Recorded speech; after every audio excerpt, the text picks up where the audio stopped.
bien bonjour à tous et à toutes, c'est WorldValGamer et aujourd'hui on se retrouve pour mon avis sur Mission Impossible Rogue Nation.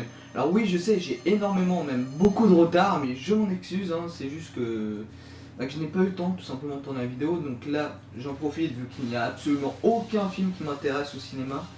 C'est peut-être Everest, mais je pense pas que je vais aller le voir. Mission Impossible Rogue Nation est sorti le 12 août 2015. Il est réalisé par Christopher McQuarrie, qu'on avait retrouvé qui avait réalisé également Edge of Tomorrow, que je vous conseille d'aller voir d'ailleurs. Il était dans mon top 10 des meilleurs films de 2014. Il était arrivé premier, donc voilà, donc je vous conseille énormément de voir Edge of Tomorrow. Dans les rôles principaux, nous retrouvons Tom Cruise, Jeremy Renner et Simon Pegg. Le genre c'est action espionnage et c'est un film américain. De la part de la presse, il a des notes assez correctes, j'ai envie de vous dire, il a 3,7 sur 5. Et de la part des spectateurs, il a 4,1 sur 5. L'équipe Mission Impossible est dissoute et Ethan Hunt se retrouve désormais isolé. Alors que son groupe doit affronter un réseau d'agents spéciaux particulièrement entraînés, le syndicat, cette organisation sans scrupules est déterminée à mettre en place un nouvel ordre mondial à travers des attaques terroristes de plus en plus violentes. Ethan regroupe alors son équipe et fait alliance avec Idia Faust, agent britannique révoqué, dont les liens avec le syndicat restent mystérieux. Ils vont s'attaquer à la plus impossible des missions, éliminer le syndicat. Donc voilà, donc déjà, l'histoire on peut dire qu'elle est assez sympathique, même si c'est un peu du vu et du revu, hein. Il y a une organisation méchante, il y a l'organisation gentille, elle va essayer de la détruire. Enfin bref, donc voilà, donc Mission Impossible, je l'attendais énormément, Mission Impossible Rogue Nation, donc Mission Impossible 5 sinon. Tout simplement parce que j'avais adoré le 4 et j'adore les Missions Impossibles, hein, pour ses effets spéciaux hallucinants, tout ça. Et voilà, donc j'en attendais énormément et je dois dire que mes attentes ont été assez satisfaites, mais j'étais quand même un petit peu déçu. Voilà, donc on va procéder par étapes pour donner mon avis, mais avant je tenais à faire une petite précision. Donc, je sais qu'il y en a plein qui vont râler dans la barre des commentaires, mais enfin bref. Pour moi, quand on va voir Mission Impossible, c'est en général un petit peu pour la grosse scène du film. Par exemple, je prends Mission Impossible 4, Protocole Fantôme, c'était pour la scène où il escaladait l'immeuble. Et là, c'était pour la scène où justement il monte dans l'avion. Je me suis dit ça va être une scène au milieu du film comme d'habitude, et ça va juste être super impressionnant ça. Et bien non, j'étais vachement déçu, la scène a duré, je sais pas, à peu près 1 minute. Et en plus on voit pas vraiment, vraiment le but, en fait ça apporte rien à l'histoire, tout ça.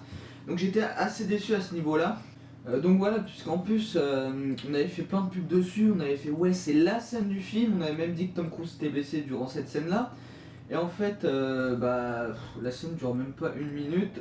Franchement il l'aurait pas mis, ça aurait rien changé. Ainsi ça aurait peut-être diminué le nombre d'entrées pour le film. Mais voilà, donc vachement déçu à ce niveau là. Concernant les bandes annonces, eh bien vous pouvez les regarder, elles ne spoilent quasiment rien. Contrairement à Mission Impossible 4 qui nous spoilait une grande partie du film, hein, la bande-annonce.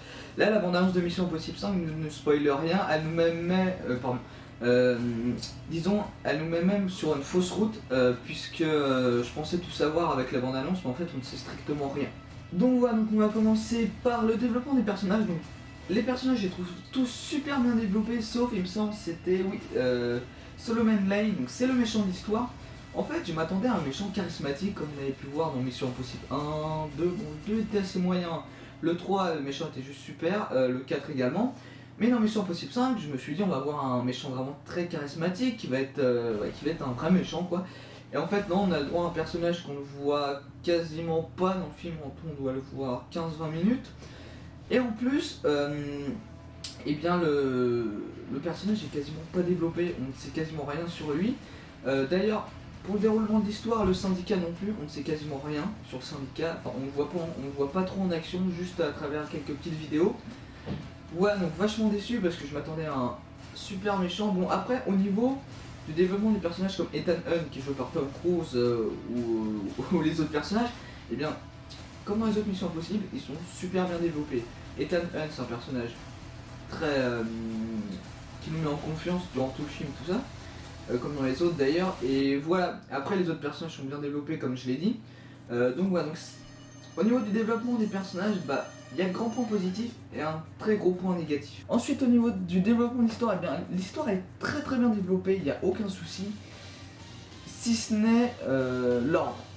En fait, quand j'ai vu la bande-annonce, je m'étais fait un ordre précis à peu près de ce qui se passerait dans le film. Donc j'avais à peu près... je m'étais à peu près fait un petit ordre, je vous avais dit la scène de l'avion au milieu du film. Mais en fait, l'ordre a quasiment été inversé, donc du coup ça a fait que j'étais un peu déçu à ce niveau-là. Mais bon, si jamais vous n'avez pas vu la bande-annonce, je peux vous garantir que l'histoire, bah, elle tient énormément la route et bah, qu'elle sera superbe. Ensuite, au niveau des cadrages, enfin plutôt des plans, donc on a un peu tout comme plan, mais contrairement à Tekken 3, quand ça tire, la caméra ne bouge pas dans tous les sens, et donc ça vraiment c'est un point très très positif. Voilà, donc au niveau des plans, on a le droit à beaucoup de plans américains, il me semble que ça se disait comme ça. Voilà, donc au niveau des plans c'est parfait, la caméra bouge pas dans tous les sens, il n'y a pas de truc en phone footage donc c'est pas chiant. Donc voilà. Ensuite au niveau de l'ambiance, eh bien il y a une très très bonne ambiance dans ce film, on est bien stressé parce qu'on se dit est-ce que cette personne là est un traître, enfin, vous voyez donc bah, en fait l'ambiance elle respecte tous les bons codes d'un bon film d'espionnage. Ensuite au niveau des effets spéciaux, eh bien j'ai envie de dire que je vous porte un très très gros point au niveau des effets spéciaux puisque Mission Impossible est l'un des seuls films qui me fait rêver au niveau des gadgets, que ce soit dans les gadgets ou... En fait, au niveau des effets spéciaux, quand je parle d'effets spéciaux dans ce film, je parle surtout des gadgets imaginaires ou des trucs comme ça, puisqu'en fait dans les Missions Impossibles, les gadgets, bah, c'est les seuls gadgets dans les films que je peux voir, donc dans les Missions Impossibles, qui me font penser qu'ils puissent exister. Donc voilà, donc après au niveau des effets spéciaux, donc des gadgets en l'occurrence dans Mission Impossible, eh bien ils sont juste super, surtout la combinaison où Ethan Hunt peut voir son oxygène, tout ça, franchement j'ai trouvé que c'était vachement bien fait. Voilà, bon après les explosions, tout ça, bah, c'est un film hollywoodien quoi, c'est parfait. Ensuite au niveau de l'OST de la soundtrack, eh bien rien à redire, elle est juste parfaite, tout comme dans les autres Missions Impossibles. Ouais, donc mon avis sur ce film donc touche à sa fin.